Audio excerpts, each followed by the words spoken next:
So with that, well, here's what we're going to cover today, folks. Some pertinent information here. We're going to get into some meetings.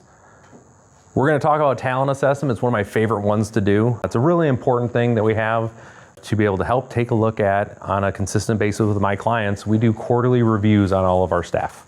One of the things that we have. And we have a talent assessment that the team has to fill out every single quarter. I'm going to share that tool with you, and it's great.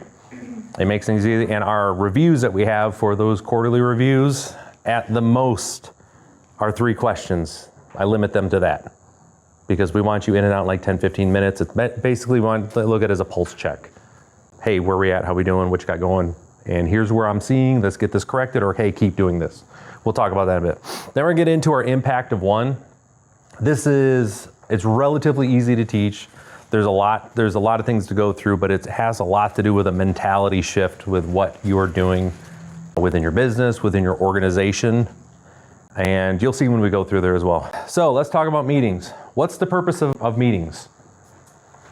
Waste time. No, I'm just kidding. You're not wrong in most cases. Wasting time is one of the things that does happen, yes. What's the purpose though? To connect and update on, different happenings within a company, outside of the company, and what might influence business. Okay. To also create a sense of camaraderie and community within the business workspace. Okay. You might also want to make sure that they have a right understanding of the expectations of what they're doing and where the business is going. Okay. A lot of times there's a problem and you're trying to find a solution. Yep, there's different types of meetings for sure. All meetings are specialized in different ways. But we're talking 30,000 foot view. What's the purpose of meetings? Communicate. Yes and yes. What I coach to and what I want when I speak with people about specifically is that meetings exist to close communication gaps. That's it. They're there to close communication gaps. Okay? If you're going into a meeting to catch up and just talk with people and that's it, you're not having a meeting. That's a get-together. Mm-hmm. Meetings are a business tool and need to be looked at that way. They have a beginning, they have an end, right? Because who here loves it when meetings run late? I can't put my hand lower, right? It's just with the folks that I work with, there's a timer set and it's an agreement. If the meeting, once we hit, say it's an hour and a half for this meeting, it's an hour and a half and 1 second, people are free to get up and leave. Doesn't matter what's going on. Even the boss, if the boss is in the middle of something, doesn't matter, we're getting up and leaving. Why? Because guess what these folks have after that meeting? They have commitments and other work that they've already promised. We don't push people back because you can't run your meeting well. It's one of those things that we have, okay? So with that, meetings exist to close communication gaps. There are obviously different types of meetings that I want you guys thinking about, and we mentioned a few of them here. Every one of the meetings of the folks that I work with, they have a dollar amount attached to every meeting. It sits up in the corner. So we include basically how long you're there. There's somebody knows how much everyone makes. That gets put up in there. We also put in the overhead. So we assign an overhead rate, your GSNA. It's put on that meeting and it sits there. So every time we're getting together, so how many folks have meetings that call meetings just to call meetings and talk to people? Right, we all have that. It's there. It's a way to mitigate that. Hey, let's make sure, because we want to make sure that we're appropriately valuing everyone's time and investment into this, because there's usually prep prior to the meeting, there may be follow-up. So when we're in there, we want to be, okay, what communication gap are we closing? And how much are we investing? When you look at that dollar amount, the first time that you have like an all call within your organization, you bring everyone up and it's there. First, let's say from the boss side of the house, you're just like, wow, that's got a comma in it. I wasn't expecting that. Oh, my clients fly me in around the country to work. Guess what we have up in the corner? My travel costs and the entire time that we're there, plus my per diem that I charge them, everything. It sits up there. So when folks come in, guess how focused they are? There's a big number attached to this when I come into town, so everyone is locked in. But on the flip side, say you're the boss, you're the owner, and you put that up there, now you have your staff coming in for a meeting, right? You got to talk to some of the lower, I won't say lower, but your core level people that are working, they're going to come up and look and say, and they're seeing you're investing. They say it's a standard 1 hour meeting you have to have with someone. There's $550 up in the corner. They're like, what's that? It's like, this is how much the meeting costs. What? This is what we're investing in this conversation with you. Oh, now here's the last trick, and this is the next level up. You figure out how much the money is there. When you bring in your folks into a meeting who are in revenue generating positions, also include how much money they're not making because they're in there with you. Don't forget the delta. If they're supposed to be out making you money, now you're pulling them off. Like sales is a big piece of this. If you have to talk to your sales folks and they come out and they are not selling, you can quickly figure out what their annual revenue generation is and divide that down. By having them there, now I want you to include that in your meeting. And it's one of the things that people forget about. Yeah, I know, like all of a sudden like, oh, meetings, we're not selling houses. Oh crap, right? Yeah. Okay, so that's what I want you guys understanding. When it comes to meetings, they're a sunk cost. They're a net negative to your organization from the first second. Your job is to make sure that your meetings are always helping you generate, and you can show what your return on investment will be for your meetings. So if you're getting people together, why are you getting them together? How is this going to then help increase productivity, sales, revenue, lead generation, words, people, you're out, how do we get more damaged houses? Whatever it happens to be, we're gonna go and do that. So that's what I'm saying. But you have to start with that number to get everyone's attention. It helps keep it real. So does that make sense to everybody? These are just some basic stuff with meetings I want you to have. Now, there's different types of meetings you're gonna have, but when you are at an executive level, say you're in leadership level, whatever that happens to be for you, you have to, whoever's in charge of that meeting, the mindset needs to be, we are here to make decisions. Okay, if you are in an executive level, you're there to make decisions. Why else are you getting everyone else together? Your leadership team knows what to do. They know their jobs. They're off to do things. So you're bringing them in. You need to make sure they're to make a decision. You're going to close communication gap. And what are you going to do once you've done that? If you aren't making a decision out of that meeting, it could have been an email. Again, do you need to bring your teams together to talk? Of course you do. I'm not saying not. There's times where you need to have those discussions. They're very important. However, add that dollar amount and think, can I just send an email? I probably can. They already knew this was coming. Go forth. We've already made a decision on this. They're just waiting for me to tell them go. I don't need to bring everyone in together to say go. They know what to do. So that's what I mean. And with my teams, you want that up here and then filter it down for the same principle as we talked about before. There's times you want to get your teams together. So one of the meetings that we coach is your daily stand-up.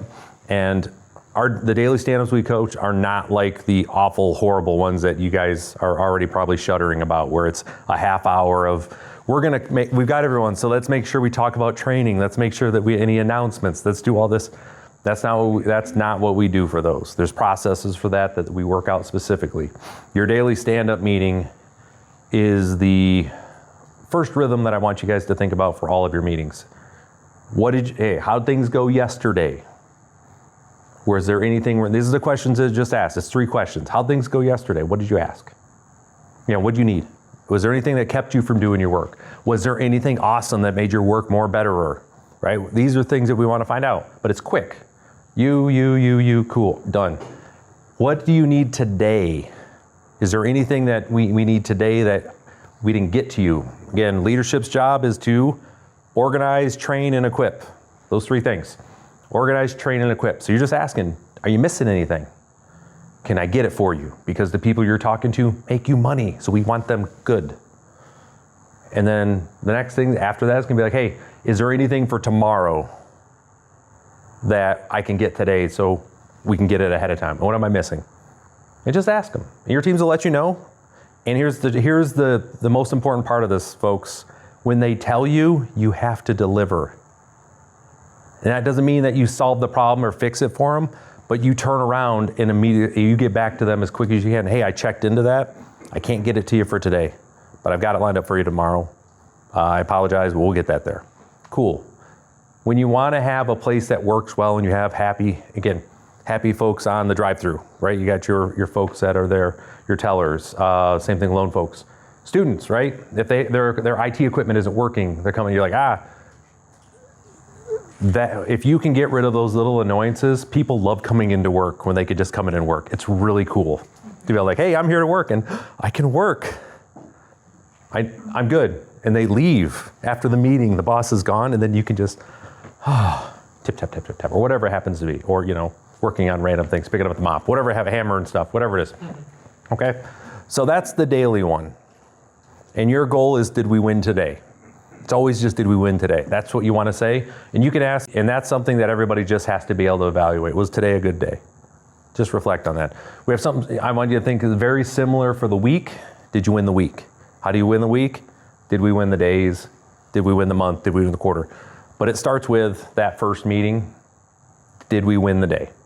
And that's how we talk about dailies. If you guys start there and you just make that a priority, a lot of your problems will disappear. I can just tell you that from experience. That daily stand-up. Every organization I've been to where we didn't have a structured, no more than 10 minutes conversation, everyone had to be there, problems were solved. What's also nice about that, if someone's not there, and we always started at a little odd time to make it sticky, that's the phrase. So it was never ever 8 o'clock, it was 8:03. Get people in, they get a chance to get to their locker, do their stuff, and then they're at the meeting. But it's 8:03 because we were supposed to be into work at 8, that's start, so 8:03 is when the meeting starts. If you can't be there, you're late twice, so that's a conversation. And typically I only ever had people late one time, because everyone booed and hissed when they showed up afterwards, because we had to stop and go backwards, which meant, problems, okay? But that's where I want you guys to think about your meetings. So let's do a quick recap on some of that stuff there. We're gonna have prices on our meetings. We wanna know the cost. You're there to make decisions on your meetings. Like you're there to make a decision. Right? Again, got the daily thing, different things I want you to, obviously you had a few notes there, but most importantly, what's the purpose of a meeting? What are our meeting's purpose? First thing we talked about. Close communication gaps. If you forget everything else that Ryan said today, don't forget that one. Because if you find yourself staring at each other, talking about stuff you already know, you're not making money. You're wasting people's time. Cool? Now I love meetings, just to be clear. My clients call me into their meetings and I'm critiquing them as we're going on stuff. Because I hated meetings, I love them now because we're refined and people are out of there with actions ready to go, energized. But it also, when it's done right, now you get to spend good quality time with your team. It's not I gotta go through this crap. They're engaged, they know when they bring something up, there's gonna be answers solved, things like that. So we love that type of goodness. All right, everybody good on meetings? Look at that, there we go. Now, again, when you guys find yourselves going through your meetings here in a little bit, and just, if you have questions, just let me know. More than happy to pick up the phone and talk to you about these things. Anything I can do to help people not suffer through meetings, I am here to help. I started my professional journey under TQM. If anybody knows TQM, you'll understand why I'm a sad person. And what those meetings actually were like. So you will need a horizontal surface of sorts for this, folks. As we get into our talent assessment. Seriously, now I have some of my clients, they have those cool like Zoom boards you can draw and stuff like that, and then they send a PDF out to you later. I love those things. But this is my first love. I love these. So we're gonna move this over here so everybody can kind of see. I have so many of these. I send them to my clients, even though they're like, we have a Zoom board. I don't care, we're gonna write stuff. And I have some that are the sticky ones too. You can put all over the place. Yeah, use it. So by the way, use those for teaching. FYI, I'm sure you guys know this. I'm just for the non-teachers here, but So when I teach, there we go. I love it, but sometimes it's crooked. Okay. So let's say we're filling out information on, we're learning about someone's business. We just did all this stuff on meetings, right? I'll take it off and it lives on this part of the wall for now. And I'll go around the whole place there. And it'll be up for the entire time there. I don't want to cover up Mr. Cartier, but you know, it is what it is, right? We will then, it'll be up for until the next time I come around. First thing I do is I come and pull all of these things down and I put them away. And then when we're talking about, and I will bring up stuff that I talked about, do you know what people do? They look where it was because they remember it there and it locks in. So it's one of those things, when you're doing meetings and stuff, have it up, constantly point and go back to talk to it, and it lives there forever. It'll always be in their little imaginary bucket. They can come back to it. It was pretty wild. And then, so when I was teaching, I saw that a lot. Kids would be in the middle of it, like, oh yeah, and I'm looking like it's a white wall, but hey, it worked. Okay, so let's talk about our talent assessment here. Before we get into it's a real quick piece, but there's definitely important parts that we're going to talk about here. That people mess up talent assessments all the time. They do. They're really bad at it.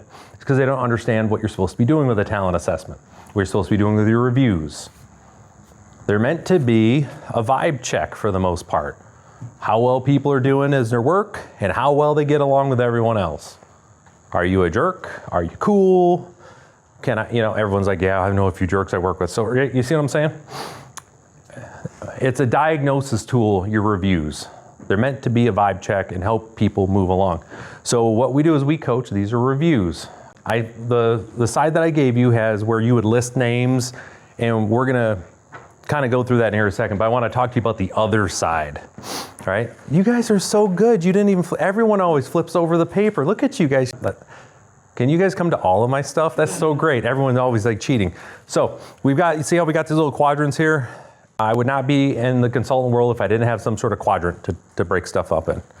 But it works, that's what we want. So here's what we have. We're gonna have on our y-axis, right, or a vertical axis, we're gonna have this piece. That's gonna be where our cultural fit is.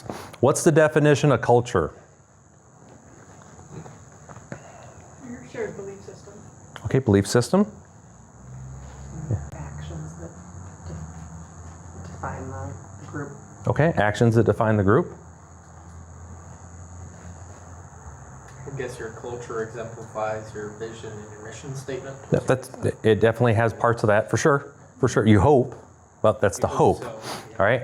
And that's part of where we're going with that. So the clinical answer, right, is all very similar to all these things. I live in reality. It's one of those, and I don't mean to discount here, but I live in reality because I want the things we can actually touch and feel and be around. Culture is the worst accepted behavior within your organization. That's what culture is. What's the worst thing you can get away with that nobody even bats an eye? That's what your culture is. How big of a jerk can you be before people realize? Now I have cultures that there's organizations that I work with, they yell, they scream, it's family stuff. There's things getting thrown. It's like, sometimes I'm just sitting back like, let me know when it's done, right? But that's how they communicate as a family. And then they have a few other, civilians that are in the war with them, right? A little bit, right? But they don't lie. They say stuff direct. They are open. They say things directly to each other that are hurtful, but they're truthful. They may need to be adjusted, but at the end of the day, they don't lie. And I have other organizations that I've worked with that no one raises their voice. Everyone is, just, right? All that stuff going on. But you get over to the coffee area here and like, can you believe what Raquel did yesterday? And they talk crap about each other and they go, oh, hi Raquel. And it's like, but they gossip and talk bad about each other. If you tried this at the place where everyone yells, they call you out. She's right there. Go say the words to her. They do that. They don't, so that's what I'm saying, understanding your culture. So whatever your culture you want to be, wherever you're at, and that's part of where we talk about mission and vision. You want to cultivate that. And you're going to do a measurement on it where folks are at. People have all sorts of missions and visions and values and all the core value, all that stuff. They don't come anywhere, their people don't come anywhere close to this 10. That's why we want to be able to do that measurement. Here's where we want to be. Well, what's actually going on in there? And we're going to talk about how to use that in a second. All right, and then on this other spot here, this is how productive they are. How good are you at your, and this is very, very important, this phrase, very specific. How good are you at executing your responsibilities as specifically outlined in your job description? There's an awful lot to unpack in there, which is why I spend a lot of time with clients. So I'll say it one more time, because someone had to unlock their iPad, whoever that was. So when it comes to productivity, is how well do you execute your duties and responsibilities as outlined in your job description? And that's agreed upon. You've signed that job description, not the magic one that you haven't signed, the one you've signed.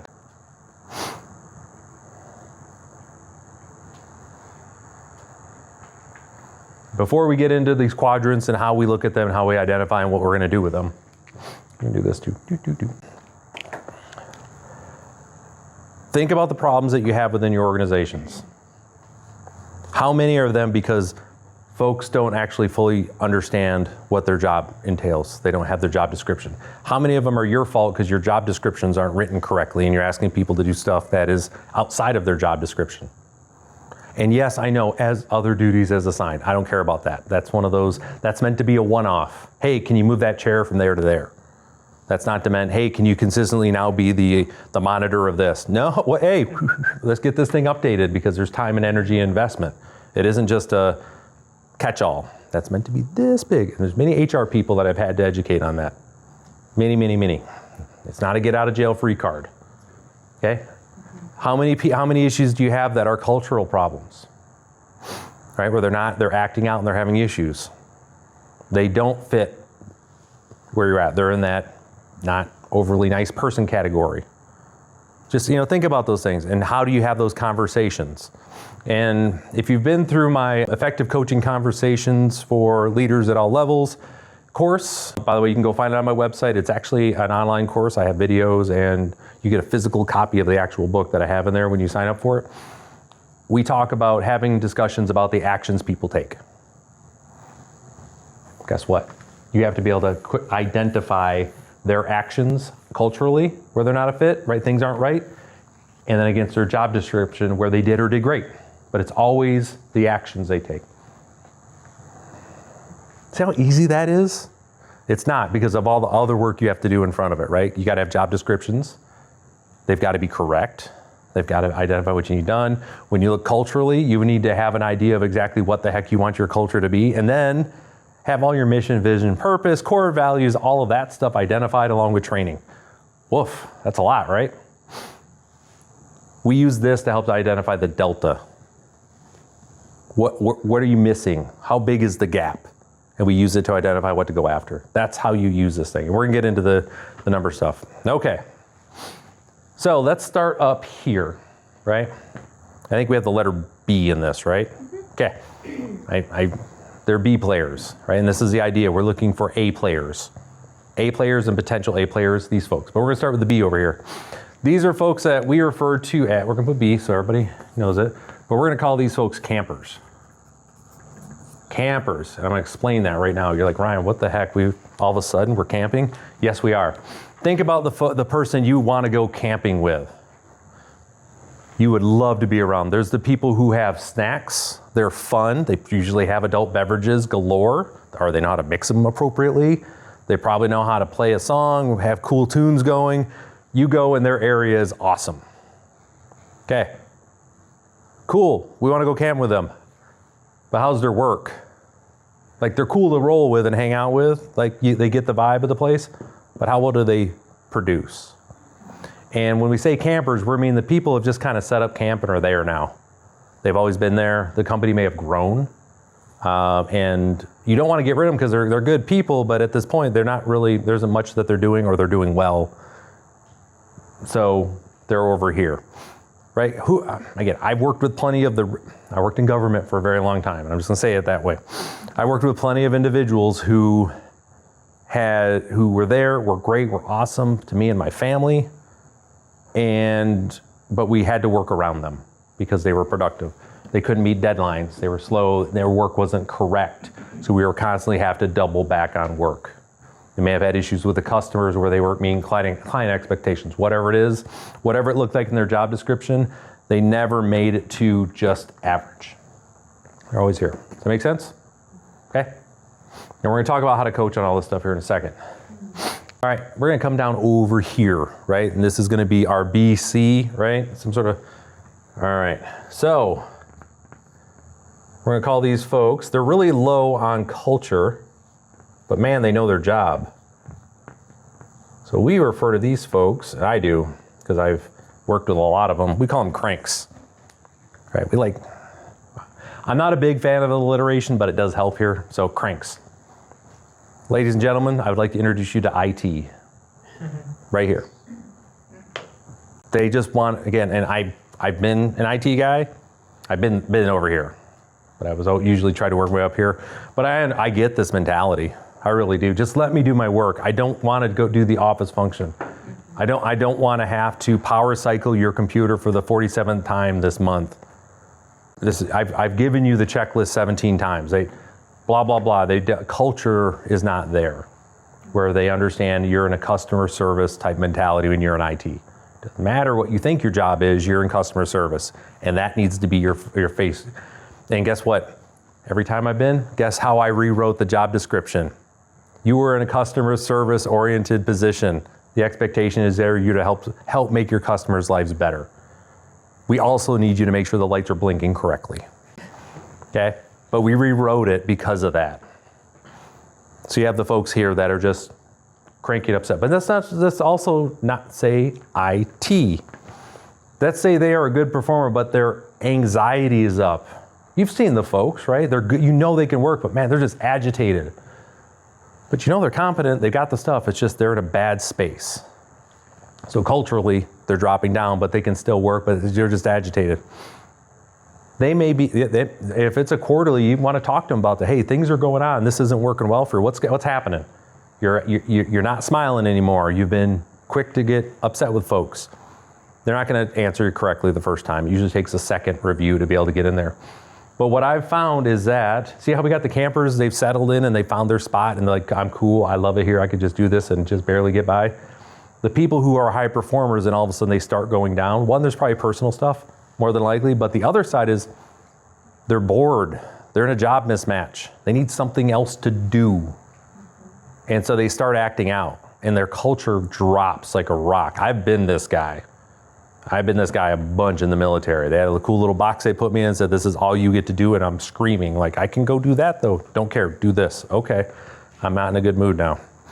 But this is how you use this to help identify. It's meant to have a conversation. But that's where you see, a lot of times when I see folks that are in the crank world, I think there's a job mismatch. And so I used to run a chain of gourmet donut shops called The Holy Donut in Maine.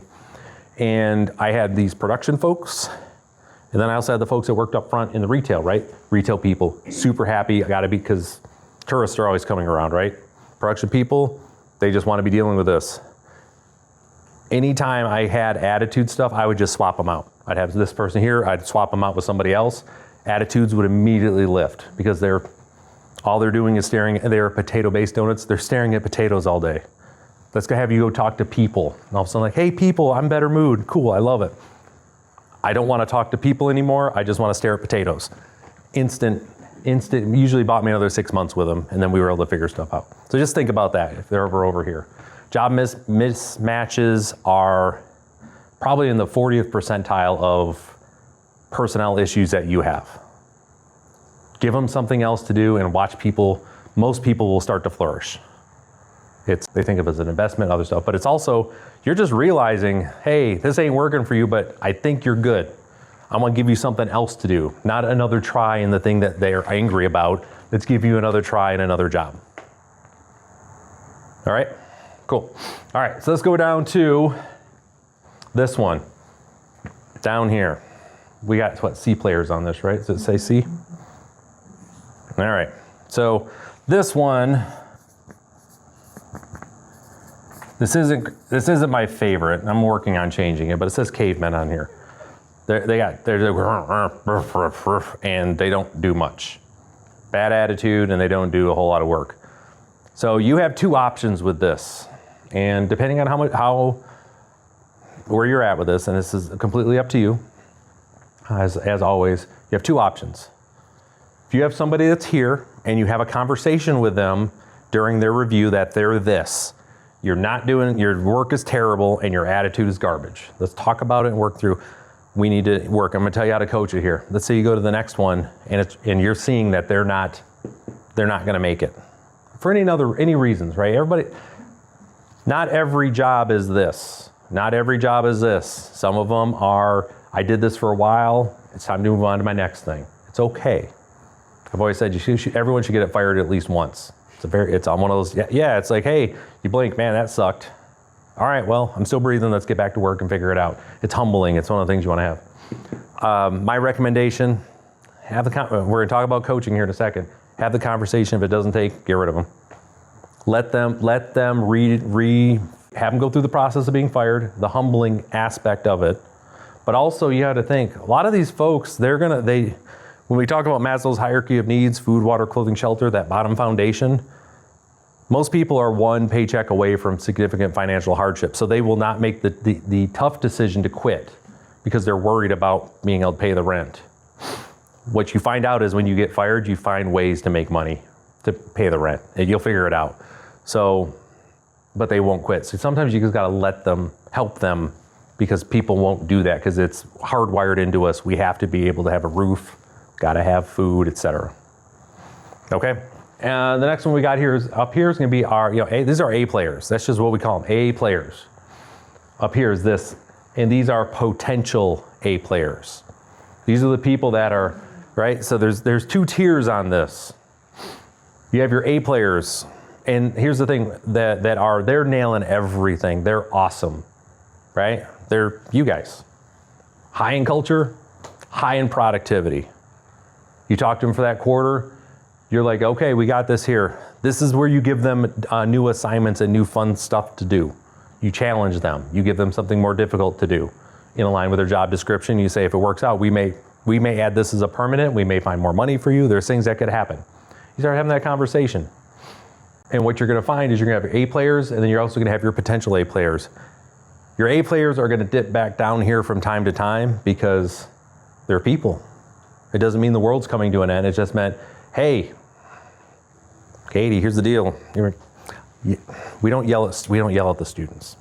You had a couple times where you did a little yelling. Okay, we need to work on that. It's great. I get it. I mean, she got sassy. And you had to yell at her. I get it. But we don't do that here, right? We don't do that here. So no worries.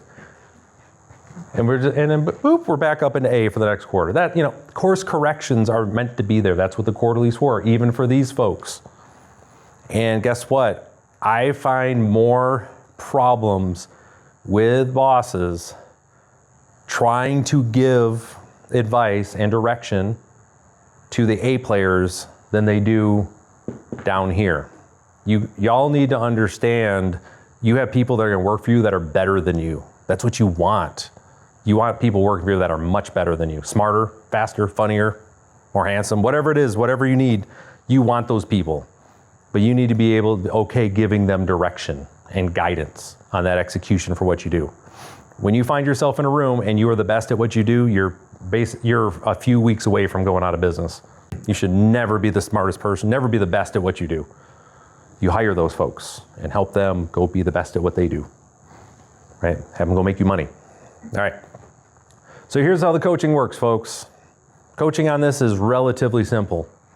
So any time that you are coaching anyone, it is always up and then to the right. We want them to be a better cultural fit. Then we want them more productive. We do not want them to be doing more work and being a jerk. We want them to be more comfortable coming into work every day and fitting in and knowing that we love them and we care for them.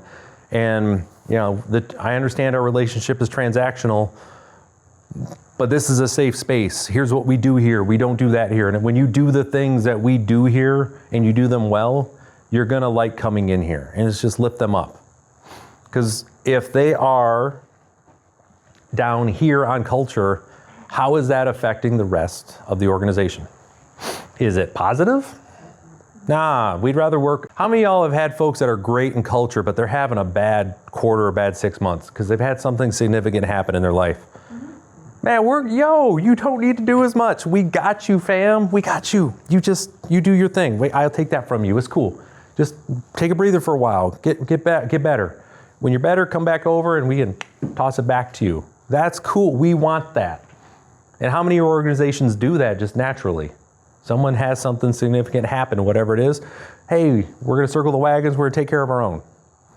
That's what I mean. We want to coach them up. Because if they can't get this, we can't get them this way.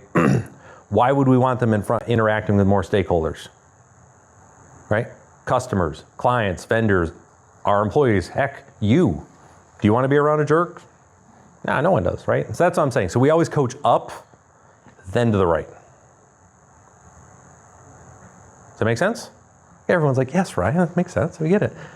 So what I would say to y'all, when you're looking at your reviews, when you're having those conversations, you're thinking about doing it, just remember, we want quarterly reviews of some type. You're talking to your people every day during some sort of daily stand-up, right? You're having a weekly meeting, whatever that looks like. We know how much it costs. It's up in the corner. You're meeting with them consistently throughout the day, but we want to have a pulse check every quarter because our goal is to win the day, to win the week, to win the month, and then win the quarter. But what's nice about quarters is you have and why we do this way, I have two things. I can now, and we're going to talk about how we're going to be able to measure you against everyone else, kind of see where the whole team is at for the last quarter. But I have enough information to make an educated assessment with recency on how your performance has been. I've gone to workplaces where my boss didn't give me any feedback until my annual. And they've held stuff from me because they wanted to bring it up in my annual so they could prove to their boss that they were doing their job. I interact with people every single day. Sometimes I say words that people don't like. I want them talking to me about it, but sometimes they just want to, they want to go talk to the boss about it. And then the boss, he held on to like 2 words that I used that I didn't realize were causing trauma for someone. And he held on to it for 4 months. 4. So I'm working with these kids, like these young kids, and I'm like, you did what? And it was not a friendly conversation this way towards my boss. We did some coaching up that day. And then I immediately found I'm like, yo, why didn't you all talk to me? I can use different words. I got this whole dictionary in thesaurus over here. I can do it, right? I did the on purpose. I know how to say it. Anyways. So that's what I'm saying. But quarterly, hey, if you, it's a coach, I want to hear immediately, but end of the day, you got 3 months look, and you can give a pretty good assessment at that point. And now they've got 3 months to work on it instead of a year. You're going to be able to hey, 3 months, we're going to check in on this, but we're going to look at this again in a month, but I'm going to be checking in with you every month on this, just see where you're at. Cool, let's do that. Little bites, right? That's easy. That's what we want to get. So that's why we coach this way. Does that make sense? Mm-hmm. Everybody good with that? Everybody excited to go give reviews? No, I know. No, what are you talking about? All right, so talent assessment. So here's what you're gonna do. And this is for you to do at home. We don't need to share here. On the back, this is the direction that I give on this. Think of you have 10 folks there, spots for a bunch of people. What I say is, hey, grab 3 people you work with, 3 people you used to work with, and if you're a boss, what's the last 2 people you hired and the last 2 people you fired. So just kind of get a mix. And the fired people are fun because you go back, oh yeah, this is. And what you're going to do is you're going to assign a number to them, 1 through 10. 0 is on there, but we like to at least give people a 1 on stuff. How well they did on their culture and how well they did at their work. And then you just plot it wherever it's at. Put their little name in here. And that's going to tell you an overview of where you're at. Now, what I recommend for this is you do multiples of this. So you guys work together, right? Yeah. So you do one, you do one.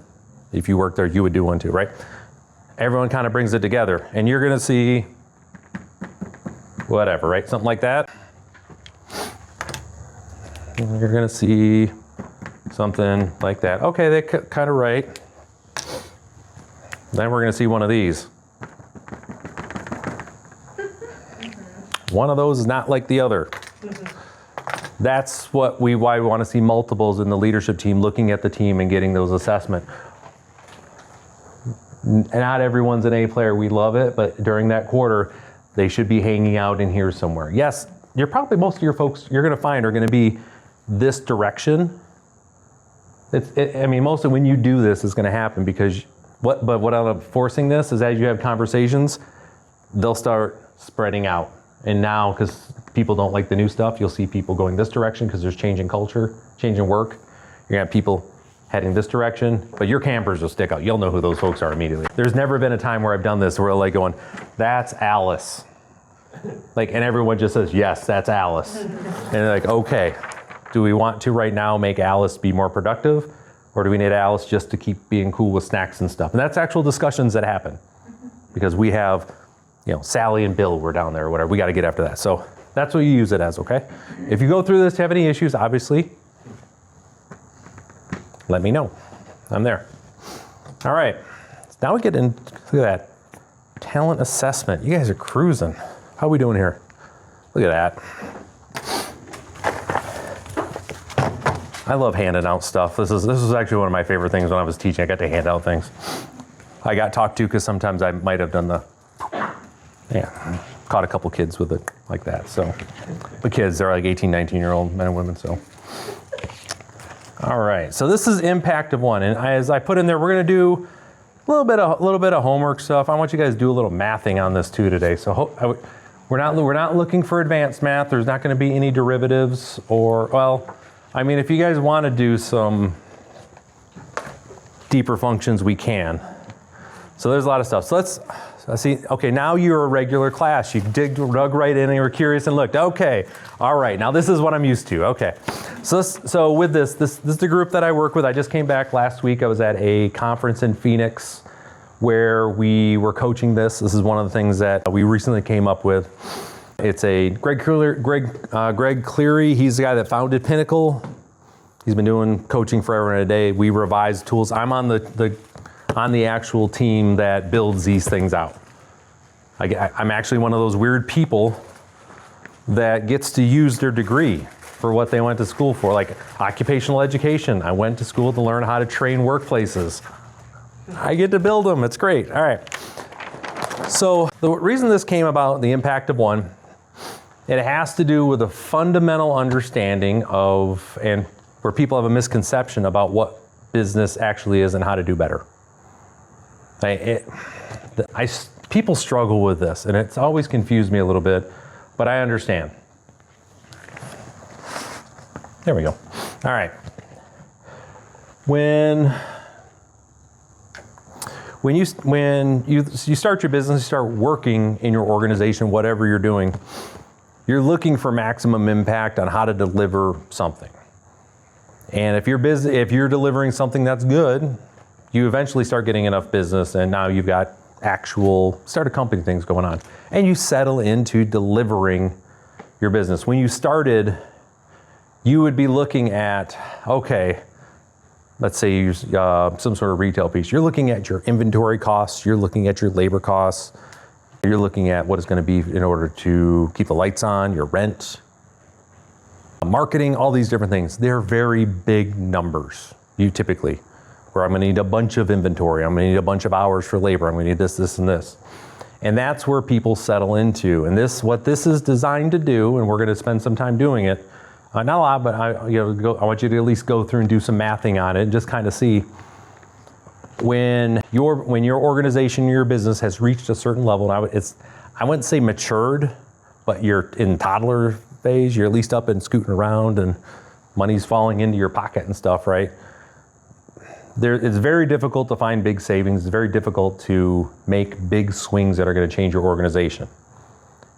And that's what you feel like you have to do at that development stage. You think what's the one thing that's going to solve this? It's going to be big.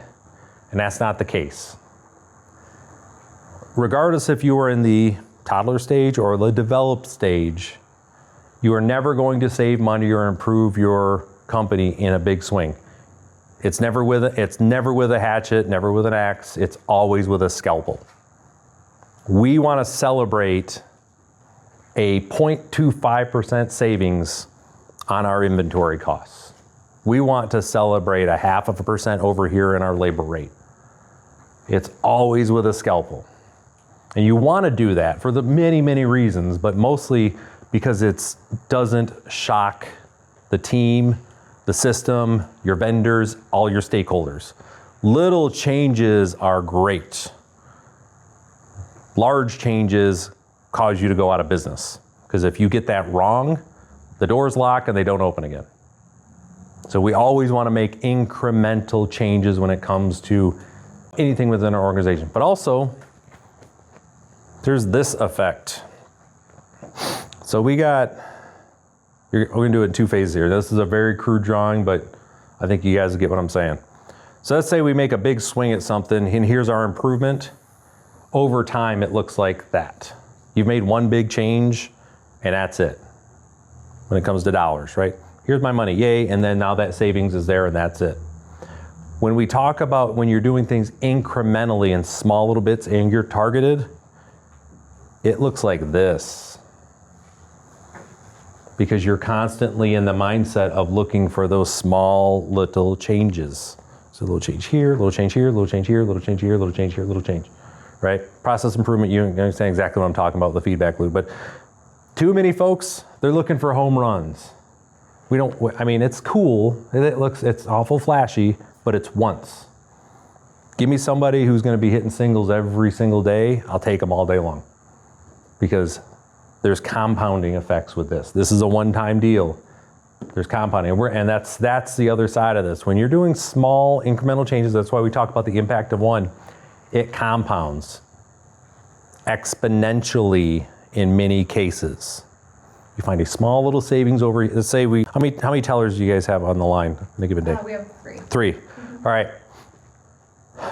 You have somebody just makes a big change that only affects their spot in their teller line for whatever reason. They turn their change thing like this, whatever it is, right? I don't know, but that's just this one spot. But if they find something that's small that they can then share with their friends, every day, everyone's getting lifted up. That's what I mean. That's why I'm saying little changes are easy to implement. They're not fearful. It's safe. We just need you to do this. Okay. Oh. Hey, could you jump to the other side of this room? No, and that's what I'm talking about. Big changes are usually one thing. Little changes they spread like wildfire, especially when you start advertising that you found this is what it looked like. So let's open this thing up here. By the way, if you can't tell, we do a lot of stuff with mountains around in our stuff, right? A lot of mountains. So in our different sections here, hey, marketing. We were talking about marketing before. It just happens to be the first one. So here's the idea here. What we want you to do, and these are some examples that we want to have, but we want you getting your team together, and these are primers. Our idea that we want to have with this is we are looking for, when we go to the instructions, which are on this page, we want to teach the impact of one in every department. Ask every person in each department, what one thing could you do each day that would have a compound impact on our business? Guess what you have to teach them? What compound impact means. We're going to kind of go over that a little here as you go through the examples. Don't overthink it. We want to think of small changes that they can make. It's always, what's a little thing we can do that is going to make things better? Something that would help our clients out? Now we empower each person to take action to implement their one thing. The one caveat I have with that, you find a way within their group that they talk about and say, hey, I'm gonna test this. Here's the initial condition. Think science-y stuff here, folks. Here's the initial condition. I'm gonna make this change in this particular way, and I'm gonna watch it for 3 weeks, and we can talk about it at the next meeting. But you need to make sure that that's my one thing. Make sure that they know what the snapshot at the beginning looks like, and then we can measure it at the end, and then have a conversation. Too many people just change things without saying, hey, what did it look like before? We want a picture, come back, is it better or is it worse? We don't know. Or if it's the same. If it's the same, why are we going to change it? Let's just do the same thing. Okay? Science. Right? Bill Nye, science, right? Whatever it is. All right, so let's start. Has everybody kind of got that? So let's take a look at some of these. And then we're going to kind of set you guys free to kind of take a look at one. And everyone's going to do one bit of math today. Just one thing we'll talk about and go from there. Well, let's look at these sales and marketing examples. Generate one more lead per week. Here's how that math is. As an example, one more lead in sales means, let's say, per week. So that's 52 more leads. You need to then take your conversion rate times your average sale. That's what I would say. I wouldn't say, I mean, you want to do median sale depending on where you're at, but whatever you do, but it's going to be your conversion rate. So you have to take that next step with it. It's just not, hey, I talked to 52 more people. Well, what's your conversion rate? 30%. What's that math work out to? 17. Ooh, 17 sales. What's your average sale? Boom. All of a sudden, math, money. I don't know. If you want to buy a car, it's there too. Whatever it is, you know what I'm saying? But that's what I mean when we do this. You've got to take it to the next level. It's always that next level up. Same thing here. Obtain one more positive customer review per month. Do you track, one, your positive reviews, but is it also something that you are then able to tie it back to performance with your team? Right? So that's what I mean. So if you get a positive review, typically they'll say they worked with something or they went on this day or whatever happens to be. You can look at that team and then talk to them about the training they did. It'll lead to something else that you can say, let's do that again. There's always something you can trace it back to. But we can then, so when I had this at the donut place, I would let them know I'm advertising sweet potato ginger glazed, amazing donut. That's going out today. That's going to be out tomorrow, whatever. They would then produce more because we knew we would see a increase in these sales that day because I got it out as people were flipping through. They said, when I go to the donut, I'm getting, a sweet potato ginger glaze today. And we could track that. Okay? So same thing goes for operations. Same thing goes for finance and customer experience. So we have, it is right now, let's call it 1:10. We're here to 1:30 today, correct, ma'am? Okay, I want to make sure we're keeping everybody. If it's 1:30 and I'm not done, guess what you guys can do? You can leave. It'll hurt my heart, but you can. All right, so let's take 5 minutes. I don't want you guys to spend too much on this. This is meant for a further thing.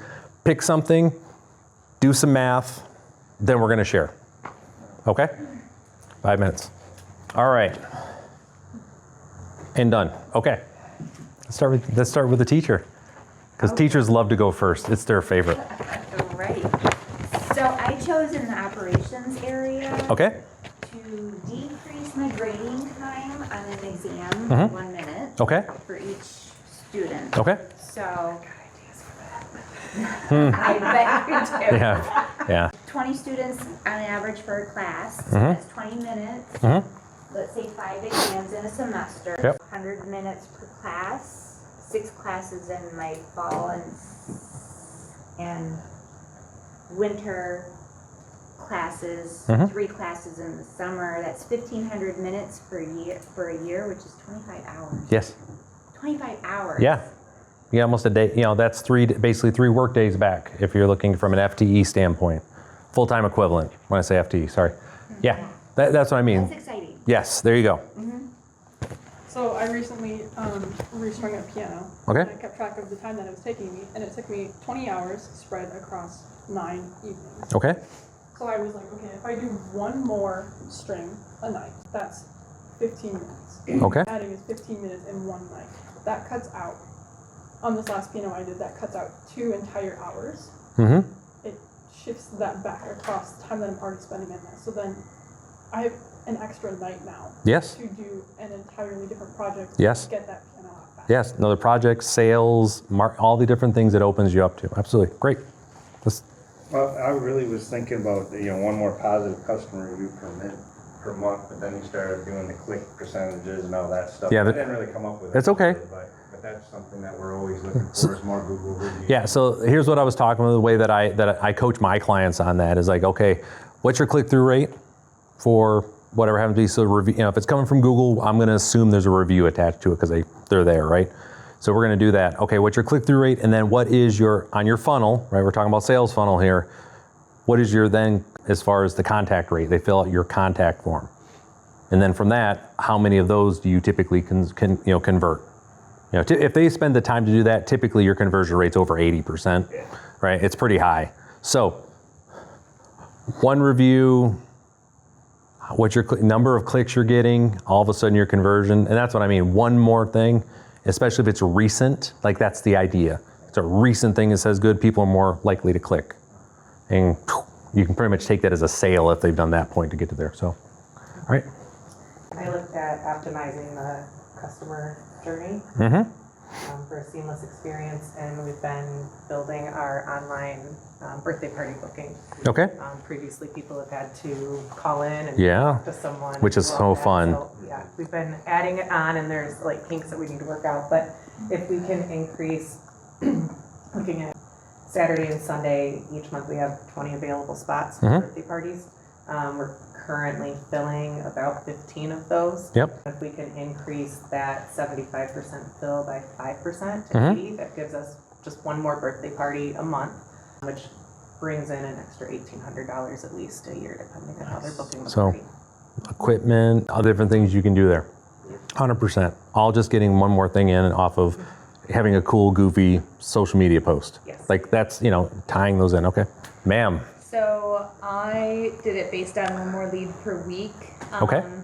So with mine, initially I did a 40% conversion rate, but I thought about the quality of the leads that I might receive. So I put it down to 20% Yep. conversion rate. And if I was to get one more lead per week, it would make me, with the average home sale I have, $67,000 more a Yeah. year.